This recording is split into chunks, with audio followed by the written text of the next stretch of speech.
From a health and safety perspective, how do you think we're doing? We could look at the number of accidents we've had recently and perhaps decide we're doing quite well.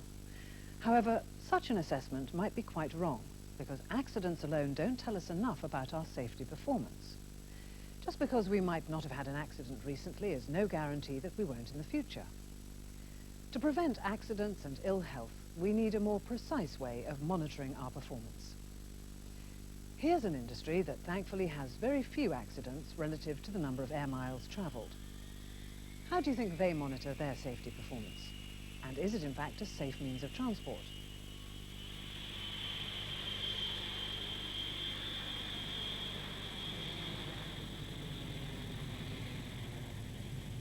In the past, travelling by air has been an incredibly safe mode of transport. Of course, that doesn't guarantee it will be in the future. To remain safe, we've got to constantly monitor how we perform.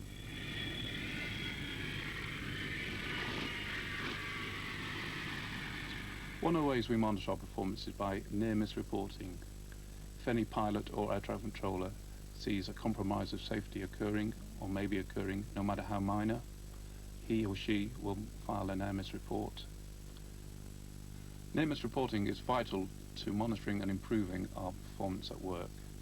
Just like radar, it's an early warning system which allows us to spot the potential hazard occurring before an accident actually occurs.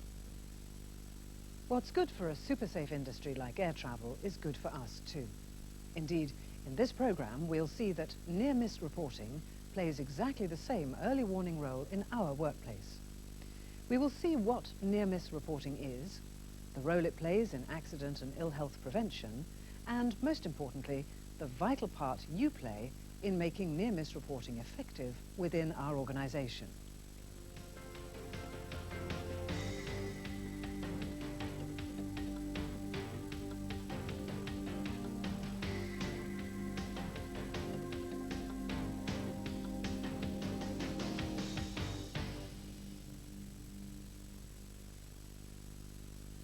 A near miss is a hazardous situation, event or unsafe act which doesn't result in an injury, but which could easily have done so. And so an accident, if you like, is the same type of situation where someone is actually hurt or injured. The only difference between an accident and a near miss is the outcome or consequences. The word incident is an umbrella term that is used to describe both accidents and near misses. There are different types of near misses. First, there are obvious close shaves. For example, someone slips on a spillage but just manages to keep their balance. Something falls from a height but doesn't hit anyone. People walk past a precariously positioned skip but which doesn't fall on them. Or a vehicle nearly hits a pedestrian. Alternatively, there are hidden traps. These are less obvious near misses, but which in the long run can prove very damaging to our health. Common examples are when people lift using a poor handling technique. Situations where people don't wear appropriate personal protective equipment. Perhaps when operating a machine or handling a hazardous material. Often we don't think of these routine failures as near misses because they might have become so common and seem harmless enough. It's as if we've become blind and can't see the wood from the trees. But the risks are deceptive because the health problems are long-term. And so it's important that we view this type of situation in the same way we would other obvious hazards, as near misses.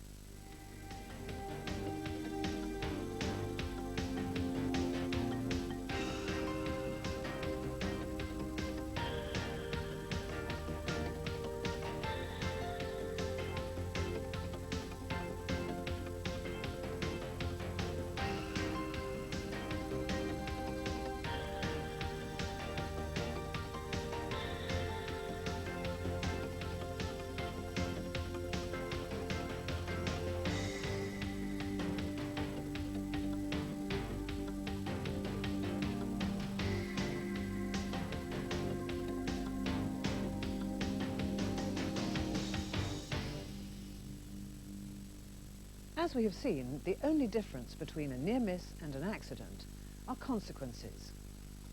In a near miss, people escape, but that same situation can go on to cause injury and ill health. And so research has shown that before every serious injury, there are always many minor accidents and lots more near misses. It's a question of probabilities. Many people will go through the same situations over and over again, escaping harm each time. But eventually, someone is caught out, and an accident occurs.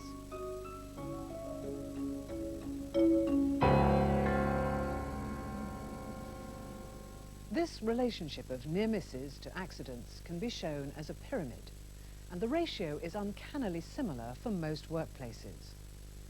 Often, for every 600 near misses, there's likely to be around 10 minor injuries which are likely to result in one serious injury.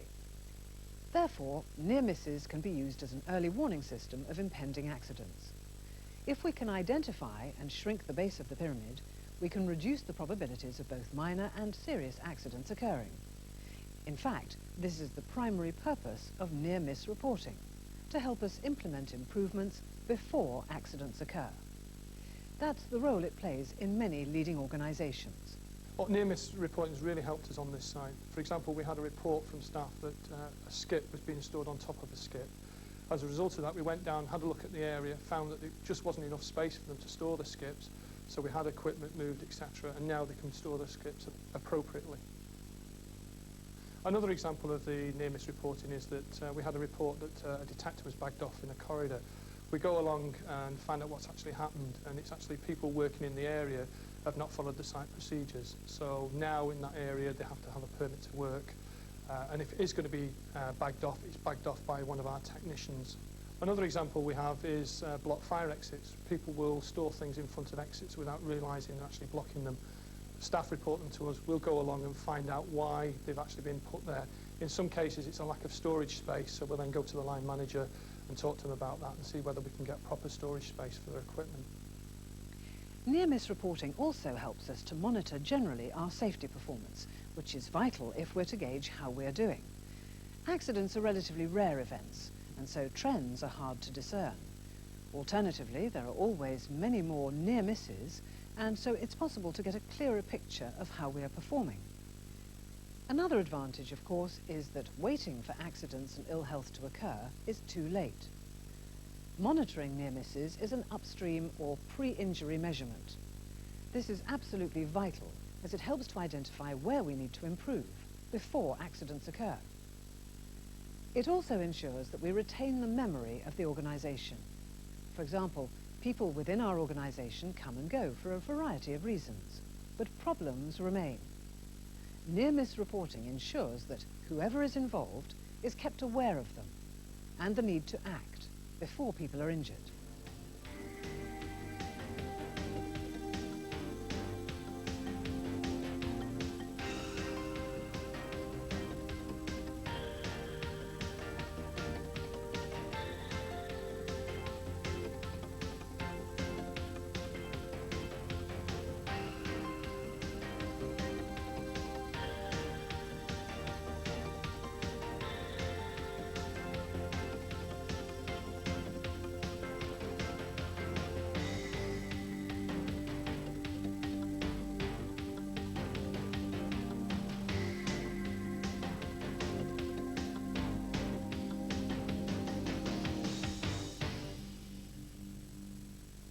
The person who knows your work area and the task you perform the best is you.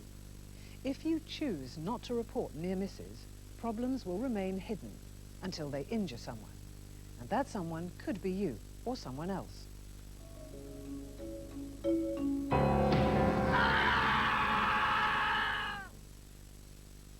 And so everyone's participation is absolutely vital. However, experience has shown that developing effective near-miss reporting is not easy. There are numerous reasons why people don't report near misses. First, people might encounter problems that are easily rectified, and so they quite rightly sort things out there and then. In these cases, it can seem like there's no need to report the situation. What's the point? The problem is solved, right? Wrong. It's important to understand that most near misses don't just happen. There's always a reason that's not always apparent. You've always got to think that if that situation should occur again, you might not be there to put it right. And using something like the near-miss reporting system, you should ensure, hopefully, that some communication will take place involving that situation. People might spot a near-miss situation and carry out actions to rectify it and not report it, but they've not actually solved the root cause problem, and all that they're doing is postponing it and leaving another potential accident for one of the colleagues to find at a later date. And so you might get rid of the immediate hazard, but this doesn't help to solve the deeper-rooted problem that can still cause other near misses and accidents. Think of it like this. A person might swat a mosquito that lands on their leg. This would solve the immediate threat to their health and comfort, but it doesn't solve the real problem. Of course, there will be many more mosquitoes waiting to take its place. To be truly safe, it's necessary to drain the swamp to remove the breeding ground for mosquitoes. The same is true with near misses. If you came across a spillage on the floor, you would clear it up. However, if you cleared it up and went no further, you'd be mosquito swatting and not draining the swamp.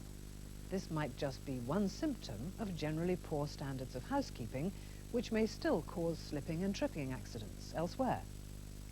Reporting the single spillage helps to identify this type of wider problem. Secondly, people don't report because they feel it's too much effort, involving unnecessary form filling. You should always take the effort to report a near miss, because a minor incident may escalate and harm someone. So however minor the incident may seem, it's always worth paying attention to. If they don't report the problems and unsafe procedures, then this will cause a massive build-up and accidents will happen. Thirdly, people might not report because they feel that nothing can or will be done to rectify the problem. So again, what's the point? In a lot of near-miss situations, the solutions to them are quite quick, simple and easy, just minor modifications to your actions, and make this a whole situation a lot safer for everybody involved. Some are just very simple and can be removed straight away with somebody taking immediate action. Obviously, it's not always possible to solve every problem immediately, but we are committed to implementing cost-effective safety solutions whenever possible. Whatever the outcome, we are also committed to publicising the results of our near-miss reporting system to ensure that you are kept informed of the progress that comes from yours and your colleagues' input. We hope that this information will help you to appreciate that near-miss reporting can be very effective. Fourthly, people may not report because they feel embarrassed about their role. If people feel that they're embarrassed to come forward in a certain situation, what I say to them is don't be. Just by coming forward, they could save themselves or colleagues a lot of anguish and grief, avoiding accidents. You should never be embarrassed about reporting a near miss. If you've got someone unfamiliar with the area, they might find themselves involved in a serious accident, and it's because people haven't made others aware of the potential threats to safety. Unlike this situation, it may not happen in exactly the same way or place, but the same underlying problem will play its part. By not reporting, you set in motion a time bomb, which could backfire on you. Finally, people sometimes don't report because they worry that they will be blamed for the situation. In my experience of near-miss reporting, the basis of the problem stems from either the situation, environment, perhaps even inexperience, but rarely, if ever, as a result of somebody doing something recklessly or maliciously.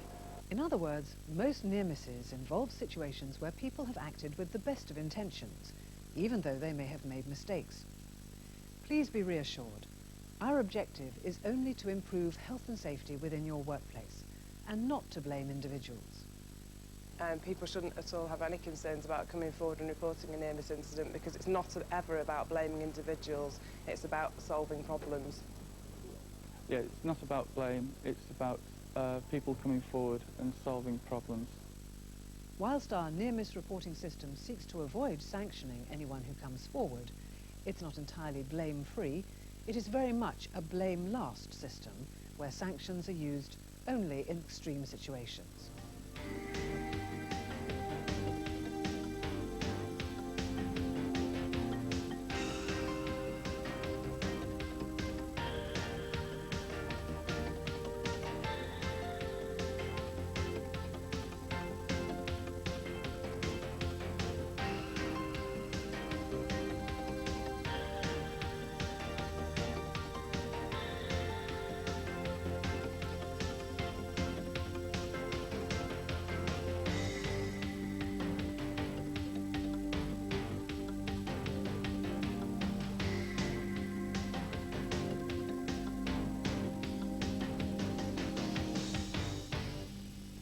In this programme, we have seen that near-miss reporting is an essential early warning system that identifies hazards, monitors safety performance, and ultimately helps to prevent accidents and ill health.